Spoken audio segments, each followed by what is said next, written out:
Well, he's hung up his cowboy hat and is pursuing life behind the pulpit.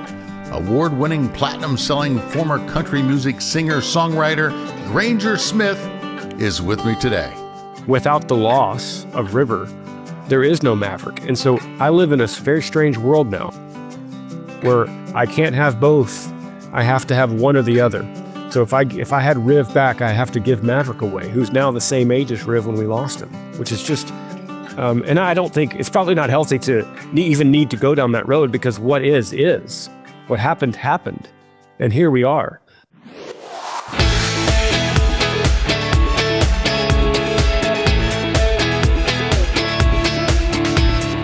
This is CIA Contagious Influencers of America. I'm David Sands. I've got New York Times best-selling author and former country music star Granger Smith joining me right here on the podcast. Now, he shared his personal testimony in the best-selling memoir Like a River, and he's also now the author of a children's book called Up Towards the Light. It's all about bringing a message of hope and strength to children navigating loss and grief. As many of you may know, he tragically lost his 3-year-old son, River, in 2019. And we're going to talk about all that and how he's found God's grace and mercy. So let's get right to my interview with Granger Smith.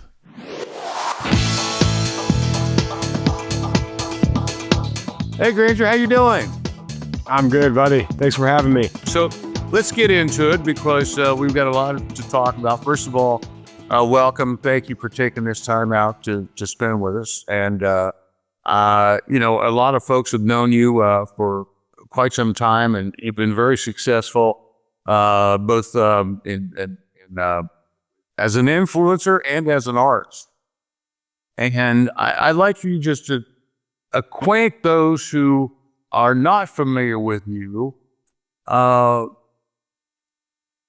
What is it about you that, in the past, what is it that really inspired you to go out and to do what you once did and what you loved, and what made you uniquely different?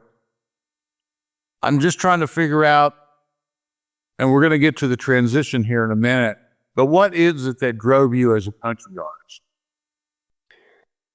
artist? Stubbornness is the first thing that came to my mind about 3 times as you were asking that question.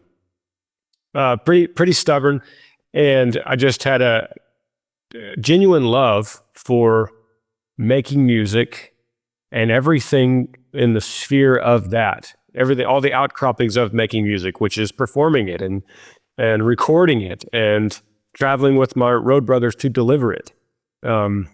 Just a genuine love for that. Honestly, not a genuine talent for that.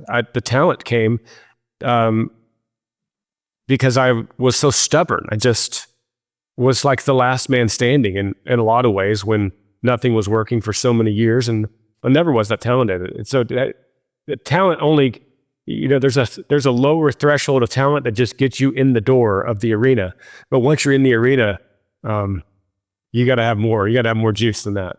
And I think for me, it was just stubbornness and love for it.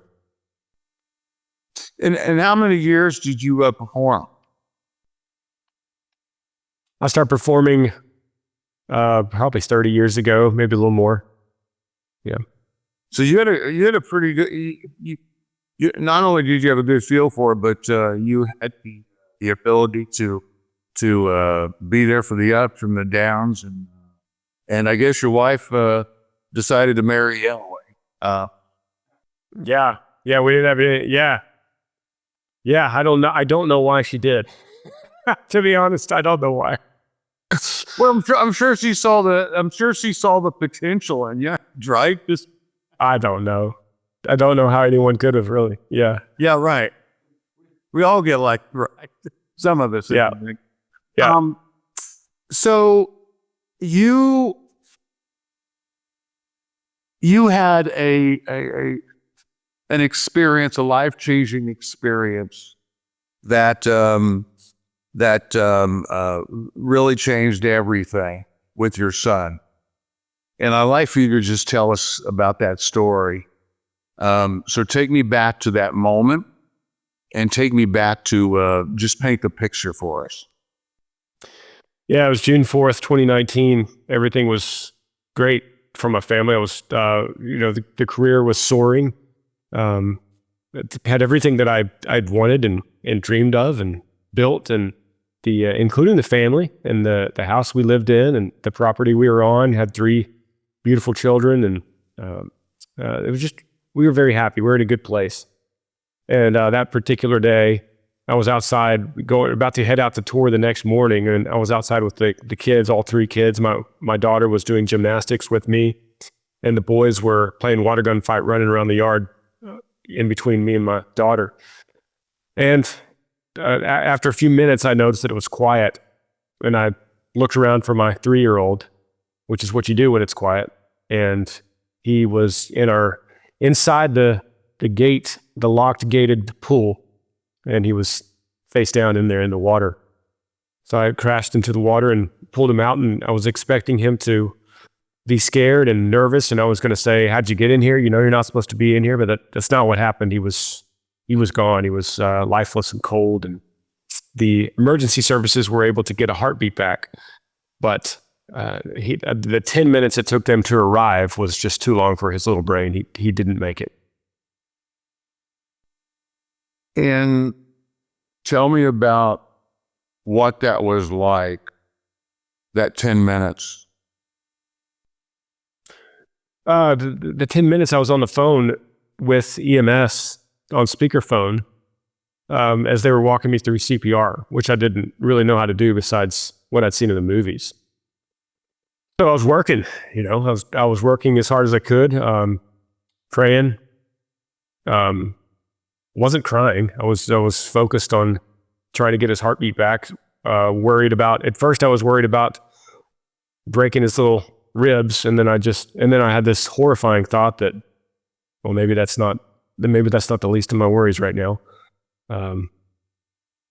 So the emergency services came screaming down this old country road in this Texas farmland, and just kind of piercing through that beautiful serenity. My daughter ran out to the front yard and directed the EMS into the backyard, and they took over from there. And did you ride with him to the hospital? No, they took him. First of all, they came. It was police, fire trucks. They took Riv and they put him in there, and they had to go immediately. And we followed them, maybe a minute or 2 behind them, grabbing the other kids, putting clothes on them. Or they all had pajamas on. None of us had shoes or phones or anything like that. What kind of little boy was River? He was a good one. He was a good one. He was wild, free, wild red hair, always barefoot, always adventurous, always exploring. He lived life to the fullest. 1,114 days of it, he lived to the fullest, and he had everybody laughing. He was always the life of the party everywhere he went. Yeah. So they rushed him to the hospital, and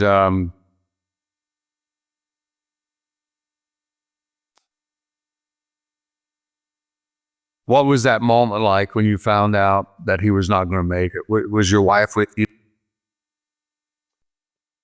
Yeah, we went to the hospital, and they had his heartbeat back, and we thought we'd really dodged a bullet, or I did. When we saw him in the hospital, he'd had all his color back. His breathing was normal with the machine, with the breathing machine. He was warm to the touch. It was like he was sleeping. And so we were in that state about 24 hours or so. We slept with him, laid with him, prayed over him, talked to him, put his little red Lightning McQueen race car in his hand, and as he was gripping it in the hospital bed. And the doctor came in. They kept doing tests and monitoring him. And the doctor came in probably about 24, maybe a little more, 24 hours later. He came in and said he'd like to talk to us. And just out of the blue, he just said, all the results are telling me he's not going to make it. And just, that doesn't make any sense to me. That just didn't compute in my mind. So I just said the only thing that I knew to say, and that was, thank you, we would like a second opinion, please. And so he said, absolutely. And they got another team of neurologists who did the same test over. And then now this time a team came to us and they said, we've all confirmed what the doctor said, but there is 0 chance of survival. So now we are waiting for you to tell us when to unplug the machine to let him go. So,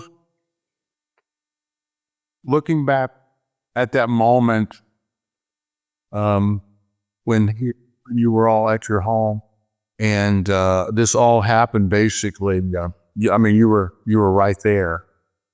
How did you feel? How did you say what if? How come? How coulds?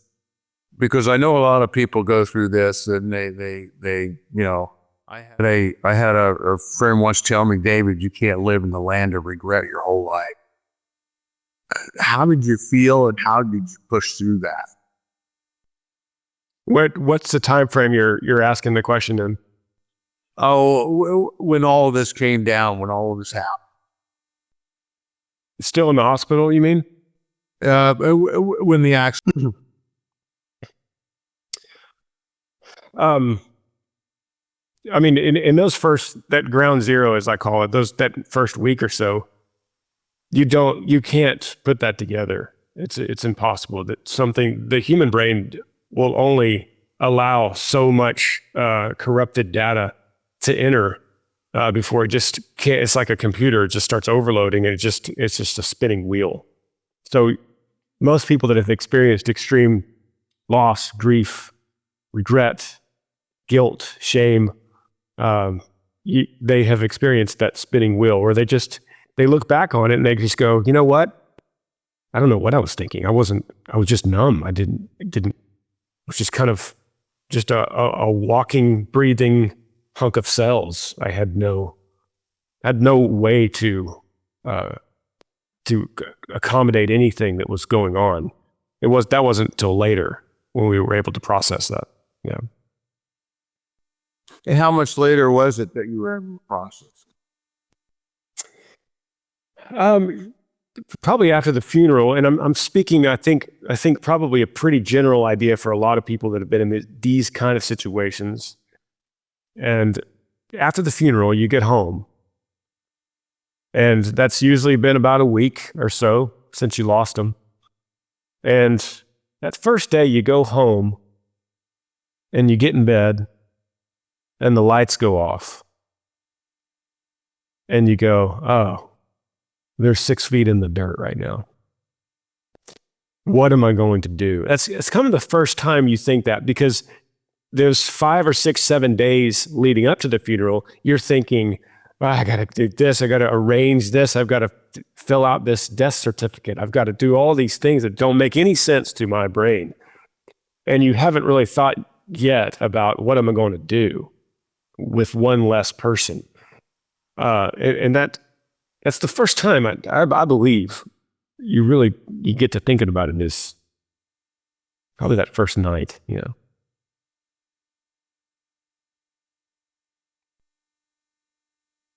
When did you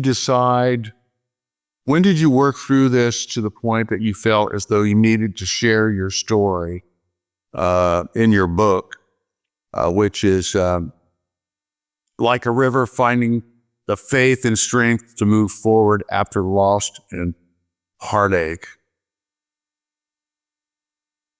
How much time had passed before you decided, you know what, this is something that I've got to do. This is a story I've got to share, and I've got to help others work through the find their purpose in pain and work through grief and get to the other side of this. And I got to share my story. How did you get to that point? The idea of writing a book, it was probably about 3 years before I thought, and it wasn't really a gradual conclusion I came to. It was more like, I should write a book. Oh, I have to write a book. It was really that. Once it hit me, I just couldn't put the idea down. I knew I had to. But the sentiment behind helping other people, that was early on. I mean, that was back even into ground zero. We learned quickly as humans that if we could have sympathy with another, and now I'm not talking about empathy. I think there's a difference. I think empathy is actually not helpful. In the scenario of you thinking of yourself someone's in quicksand, empathy would be jumping in 2 feet into the quicksand with them and holding them and saying, we'll go down together. I don't think that's helpful. I think rather sympathy is the word I would like to use, where you have 1 foot in the quicksand with them and a hand on them and the other foot on the solid rock. And when you could have that, for humans learn early on that having another person to relate to in their emotional distress is so life-giving, which is why Amber and I, even now to this day, will have couples that have lost a child and they want to come talk to us, and they want to hear what we have to say, and they want to talk to us because they know that we could relate, and there's just a strange comfort in that. So that was early on. We thought that, we learned early on. And it doesn't mean we're superior in any way. We learned that a small part of healing, a way to have our heart beat a little easier, is to share our story with others. So what purpose did you and your wife Amber, what purpose did you find in the pain?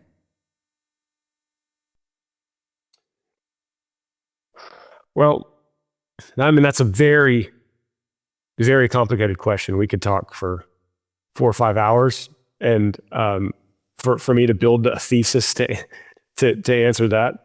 And the reason it's complicated is because it could be that I could answer that in a very shallow way, and I could say, look, Amber decided to donate his organs, and as they harvested those organs from that perfect little body, and match them to the recipients.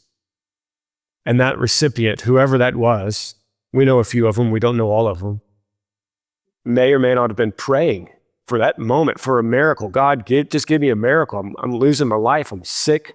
I don't know if this will ever happen.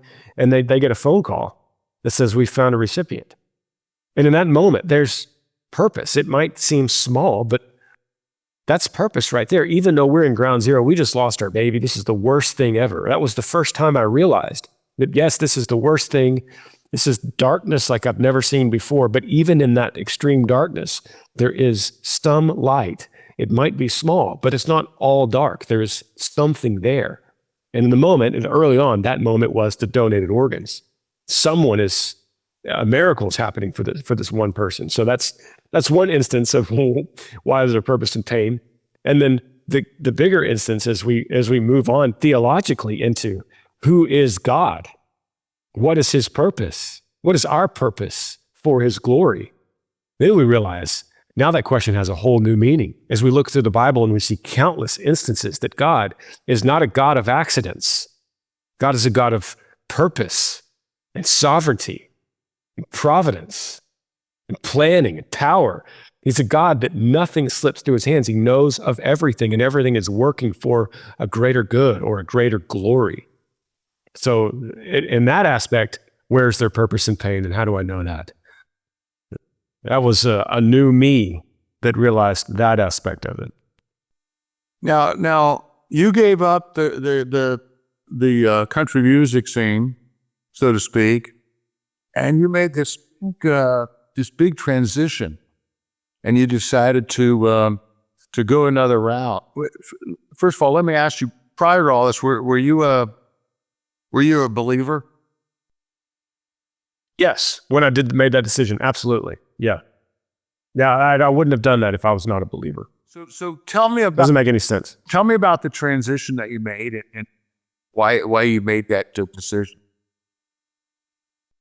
Well, that was, I mentioned that deciding to write the book was a kind of an instant, I have to do it. Leaving music was not. It was the opposite. Leaving music was a small idea that started creeping into my head. I was getting out and I was preaching a little bit. I was talking more. I was having more dinners with people that were going through something that wanted me to hear and listen. And I would do that and I would say, wow, there was purpose in this. There is something in this that matters more than the other things I do. And then I would go back and I would justify it by saying, music is great. It entertains people. It brings them joy. It puts a smile on their face when they may not want to smile. So music's important. I need to continue to do that. And then the more and more I preached the gospel, the more I thought, well, okay, I need to preach the gospel more on the music stage, because then I could justify giving them a smile, giving them joy, and I'm preaching the gospel, and I'm playing music like I've always done and doing what I love, and that's the best of all worlds. But this little thought kept creeping into my mind. And that little thought was saying, this is all about you. This music thing, this stage, everything you're doing, it's about you, isn't it? It's not about denying yourself like the Bible says, taking up your cross. This is not about humbling yourself. This is about exalting yourself. And I would push that thought back down into the deep crevices of my mind and go, no, I love music. I'm just not thinking of it the right way. I'm not doing it the right way. I need to exalt God more and glorify him more on the stage. And then I would get up there and there'd be some people on the front row not raising their hands or not quite singing along like I liked them to. And I would say, what's wrong with these people? And then that voice would come back and go, there it is. There's the moment right here. You're needing them to exalt you. And that thought just grew and grew and grew until finally I thought, maybe I should give it up. And when I admitted that to myself, I felt a peace about that. I thought, yeah, I think I should surrender this. And so I scheduled a farewell tour and we ran for about 8 more months and ended on August the 20th of last year. And after that, there's been nothing but peace in that decision. Tell me about your new children's book on grief and called Up Towards the Light.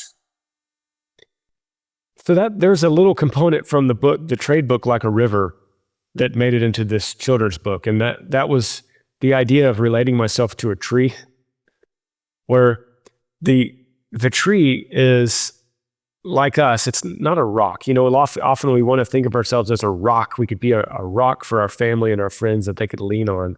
But then we realize, the rock has nothing to lean on itself. And so I wanted to think of myself more as a tree that could bend and break, if necessary, break limbs, but still stand tall and have roots that intertwine with the other trees. And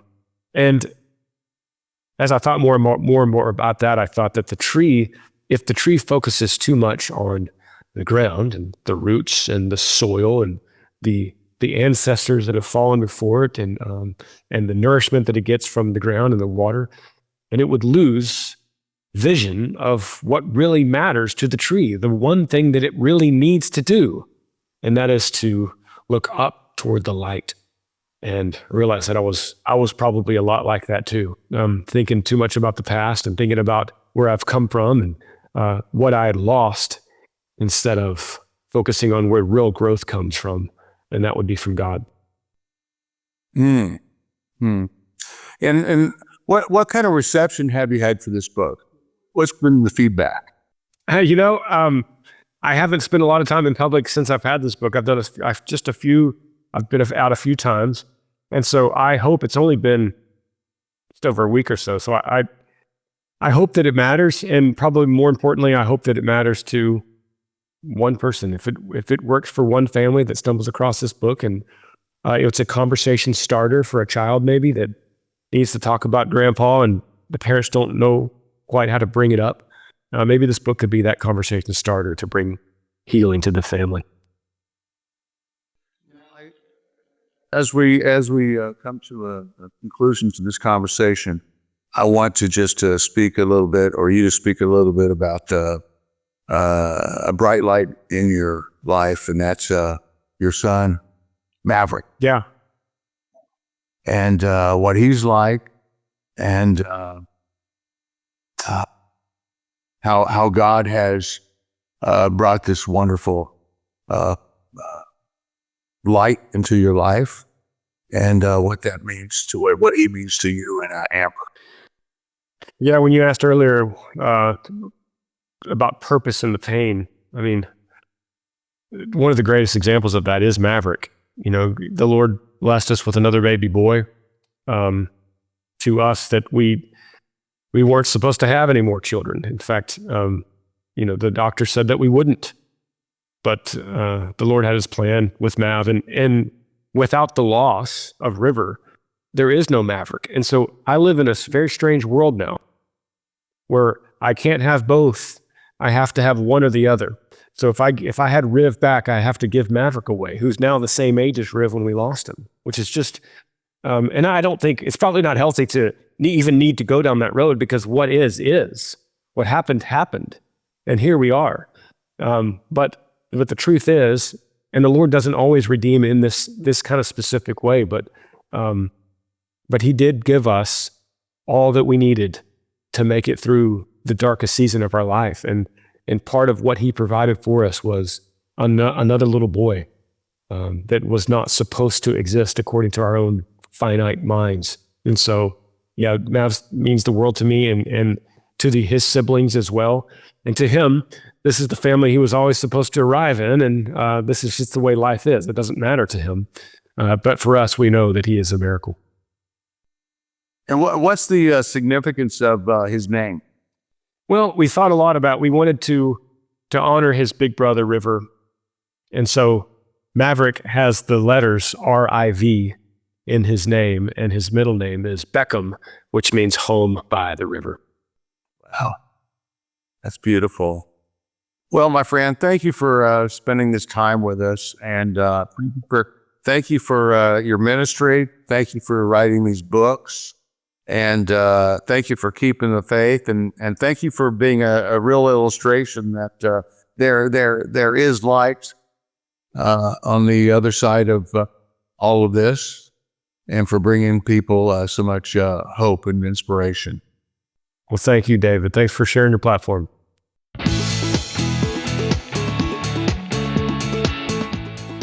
Thanks again, Granger. Head on over to SingerSongwriter.com to get more information on both his memoir and children's book.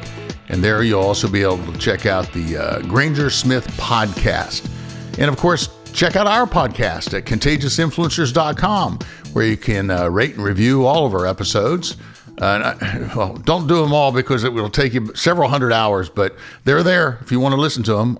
And of course, we're on YouTube and at KeepTheFaith.com, where we have all kinds of goodies for you. So check out that website at KeepTheFaith.com. Until next time, I'm David Sams. Go out there and live that life in living color, because it sure is a heck of a lot more interesting than living in black and white. I'll see you next time.